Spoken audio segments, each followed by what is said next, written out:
This entertainment and society news segment of the Suburban Radio Hour is brought to you by Olmecs and the Civilizations of the Gulf of Mexico, a fascinating exhibition that lifts the veil on the mysterious, earliest known civilization in Mesoamerica. Presented at the Point Acalia Museum until September 15th. Carol Wiseman, editor of the Suburban, back with you in the Suburban Radio Hour. Great friends and colleagues, Anthony Bonaparte, features editor, Mark Libbetter, sports editor. Now it's time for entertainment and society news with Mike Cohen. He's got a very special guest with him, Habs legend Ken Dryden. Mike, take it away. Well, thank you very much, Beryl. Pleasure to be back on CJAD with the entertainment and society scene. And yes, in my column in our FYI magazine, which I recommend listeners go to on our website or go to the section FYI. You can read the stories individually. I have first off, my society column, talk about a lot of the galas that have taken place in recent weeks and recent months, highlighted by the Just for Kids Masquerade Gala. They raise money for the Montreal Children's Hospital. Myra's Kids Foundation, which raises money for bereaved children mourning the loss of a loved one. Lots more in that column, so please take a look. I was pleased to interview Paul Wells, former Montreal Gazette writer, National Post, and Maclean's. He wrote a very interesting book about Justin Trudeau, so please give it a read. Will Justin Trudeau run again? Paul Wells says yes. Will Justin Trudeau win the next election? Paul Wells says absolutely not. Sarah Siegel-Lazar will close her 2024 spring tour with a special hometown reunion show on Tuesday, June 18th, 9:30 at Quai de Brume on Saint-Denis. That's her only show in Montreal with a full band this year. She's terrific. And the Fringe Festival, it's over, the Montreal Fringe. And we all know what a legend former Canadiens goaltender Ken Dryden is in Montreal. And I got to see the show beyond Ken Dryden, Oren Safdie's magnificent show on Ken Dryden and the Montreal Canadiens. It really is a piece of work. And it got me waxing nostalgic. So I was able to reach Ken Dryden, and he agreed to do an interview with me. And we talked about, the fact that there was a play about him, but also about his magnificent life, a lawyer, a broadcaster, an author, a politician.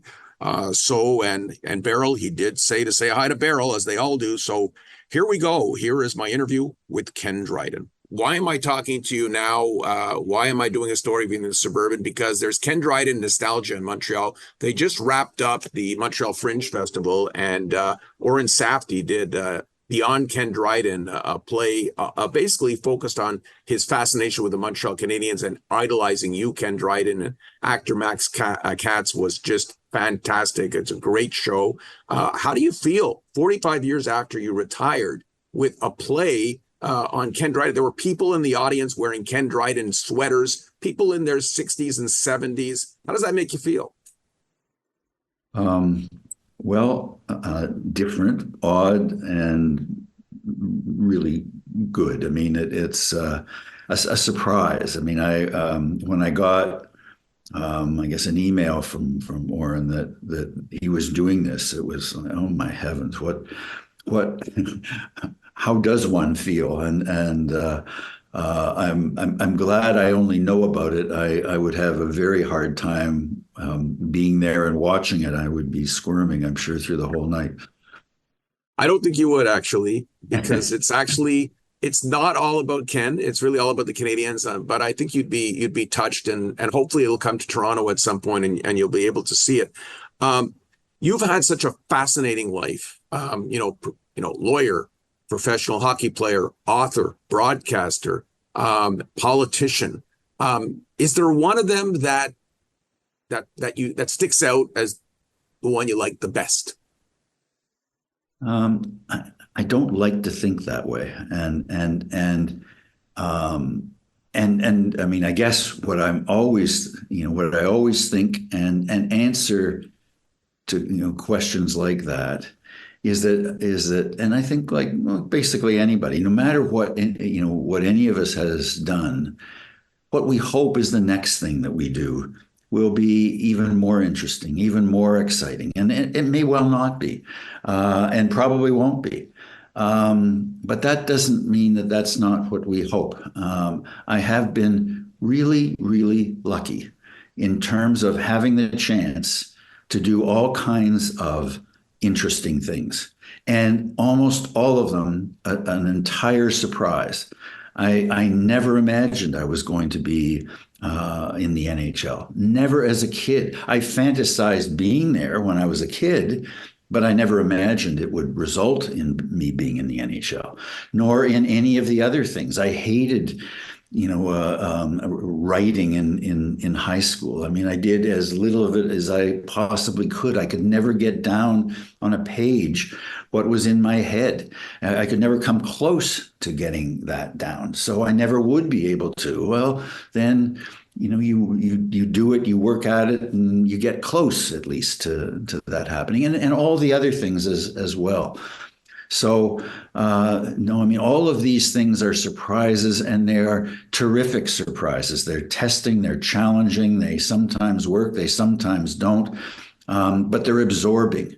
And it's been, quite terrific. And I hope that the next thing will be even more interesting.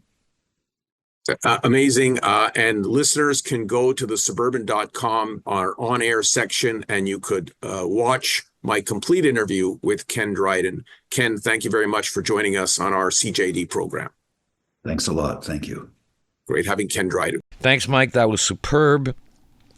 And now let's go to Montreal's best weather specialist, our very own Steve Bellina. Steve, what do we got coming up? Good evening, Montreal, and happy Father's Day. I'm Stephen Bellina with the Suburban Weather Minute here on CJAD. We can expect some of the warmest air so far this year for the upcoming few days. A hot and humid air mass is expected to develop. The heat dome I've been mentioning in previous weeks will expand into New England, Ontario, and parts of Quebec. A Bermuda high, which is exactly what it sounds like, high pressure setting up shop over Bermuda, pumping the warm and humid air northward from the Gulf of Mexico. Along the periphery of it, we can expect some showers and thunderstorms to pop up at just about any time, especially as the humidity begins to increase. We are looking at high temperatures in the low to middle 30s in some cases, with Humidex readings approaching 40 Celsius. So I anticipate we'll see some heat warnings in effect. So if you need to get that window air conditioner installed or get your AC looked at or the pool looked at, now is the time to do it. Also a reminder, keep your pets and children safe. The car is no place for them. Temperatures increase rather rapidly in an enclosed car. Very dangerous. Every year across Canada, across North America, we have fatalities as a result of that. So keep in mind, the heat will be quite dangerous this week. We had quite a bit of rainfall in the province over the last few weeks. So far through the month of June up to the 12th, 13th or so, we've had about 40 millimeters of rain here in Montreal, 60 to 80 millimeters in other parts of the province. What that has done is it has lowered the fire risk for the time being. So we're running above normal in rainfall. The rain unfortunately dogged most of the F1 weekend here in Montreal. We had quite a bit of showers and thunderstorms. We had a very cool upper level low that dominated the weather for most of this past week, right through Wednesday, with stubborn cloud cover and cool temperatures. One thing of note that I need to mention about the upcoming heat wave is the overnight period will remain very warm and humid in the Montreal area. Temperatures will not drop below 20 Celsius Monday, Tuesday, and Wednesday. And in some cases, they may even remain in the low 20s in downtown Montreal. So keep that in mind. It will be an uncomfortably warm week coming up for the city of Montreal as we start what looks like a very warm summer. You can always get an update on the weather at thesuburban.com under the blog tab, the Suburban Weather page. Until next time, I'm Stephen Bellina. Thank you, Steve. And we're going to get to Mark Ledbetter and all the local sports you need to know about, and a very special guest, again related to Canada, the Paris Olympics. But first, let's check in with the CJD Traffic Center. This entertainment and society news segment of the Suburban Radio Hour is brought to you by Olmecs and the Civilizations of the Gulf of Mexico, a fascinating exhibition that lifts the veil on the mysterious earliest known civilization in Mesoamerica. Presented at the Pointe à Callière Museum until September 15th.